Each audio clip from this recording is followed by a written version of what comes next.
Hola chicos, muy buen día.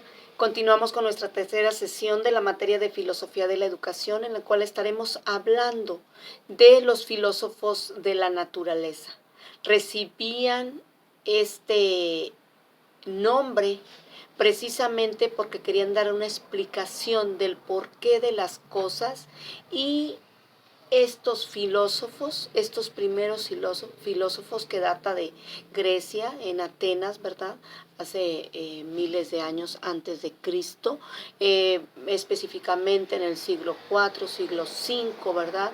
Donde se viene toda esta cuestión del arjé, del por qué en este término, cuando ya pasan del mito al logos, cómo va el desarrollo de la historia de la filosofía y estos hombres que trataban de dar una explicación a las interrogantes del por qué de estas cosas, ¿verdad?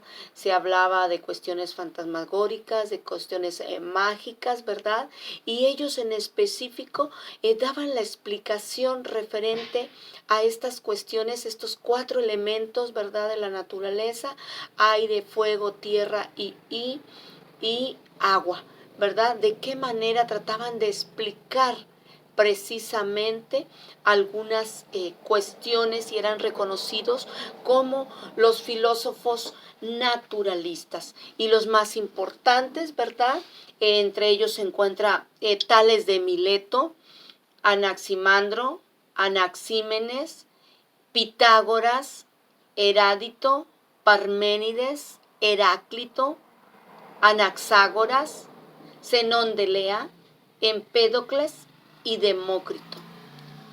Entre los siglos ya 7, siglo V, hombres como Tales, Pitágoras y Heráclito buscaron entender el mundo a través de la razón, dejando de lado hasta cierto punto ese pensamiento mítico. Los primeros filósofos griegos querían entender por qué la naturaleza cambiaba constantemente.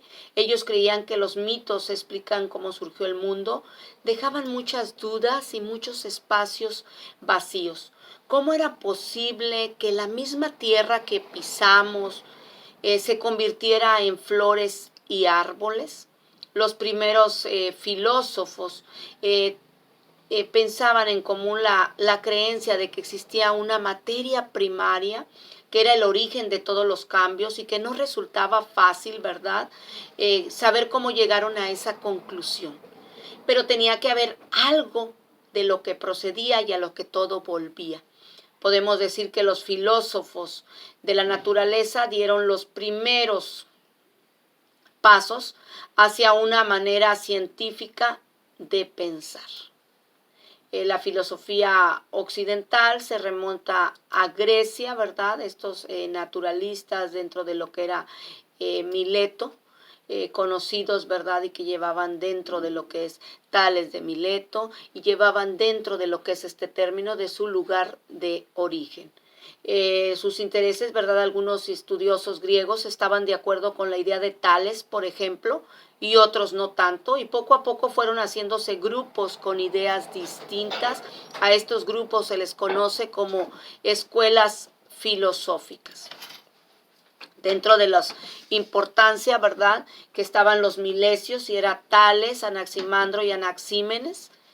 Posteriormente en la escuela de Efeso, que se encontraba Heráclito, y que eran físicos o naturalistas que identifican el principio SRG como algo físico.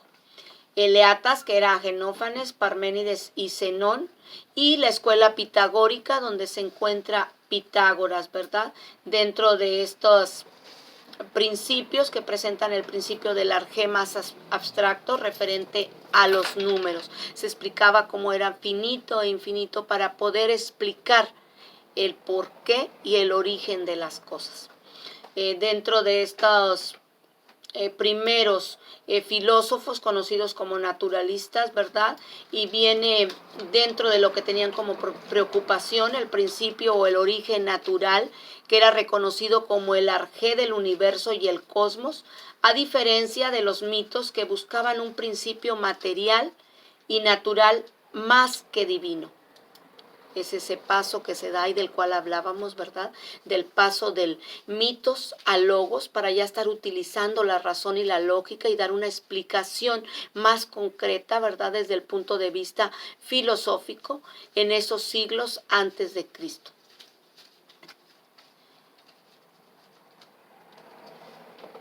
Es importante hacer un énfasis, ¿verdad?, en cada uno de estos filósofos y la manera donde sus principios y aportaciones en la actualidad son de gran ayuda para todos los temas en cuestión de filosofía. Tales de Mileto, que era considerado el primer filósofo de la historia y que para él el arjé o principio natural fundamental era el agua. Para él los seres nacen del proceso de condensación y evaporación de las sustancias húmedas. Tales de Mileto quizás opinaba que toda clase de vida tiene su origen en el agua y que al disolverse vuelve a convertirse en agua, ya que creció junto a las aguas del Nilo y veía cómo crecía todo cuando las aguas se retiraban. Tales de Mileto afirmaba que la tierra estaba flotando sobre el agua como un leño, una pequeña isla que sostenida en el agua.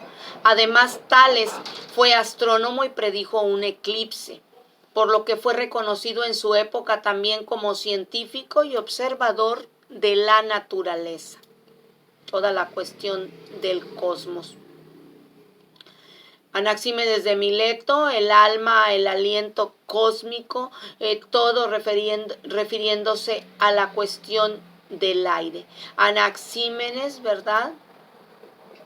Toda la cuestión, Anaximandro, quien pensaba como Tales, que aquello de lo que se ha creado, todo debe de ser distinto a lo creado, y en este caso la materia primaria debía de ser algo indefinido, a lo que se llamó el apeiron. Anaximandro pensaba que nuestro mundo es simplemente uno más de los muchos mundos que nacen y parecen en eso a lo que él llama indefinido. Anaximandro pensaba, ¿verdad?, dentro de lo que es, pero ¿qué es lo indefinido? ¿Qué es realmente este cosmos? ¿De qué habla, verdad? ¿De qué trata dentro de la que es esta temática? Posteriormente influye la cuestión de los sofistas, que eran mal vistos, ¿verdad?, porque fueron los primeros considerados como los primeros pedagogos y por los cuales cobraban por preparar a los hijos, porque en ese tiempo comentábamos, ¿verdad?, que no era permitido que las mujeres interviniéramos en lo que era la vida política y social en Grecia, en Atenas específicamente, ¿verdad? Todas estas cuestiones no eran permitidas, entonces los padres pagaban grandes cantidades de dinero, ¿verdad?, en cuestión de que tenían que preparar de una forma en cuestión de la retórica, de la dialéctica, de hablar en público, ¿verdad? Estos sofistas eran considerados sabios en esa época y era el significado, ¿verdad?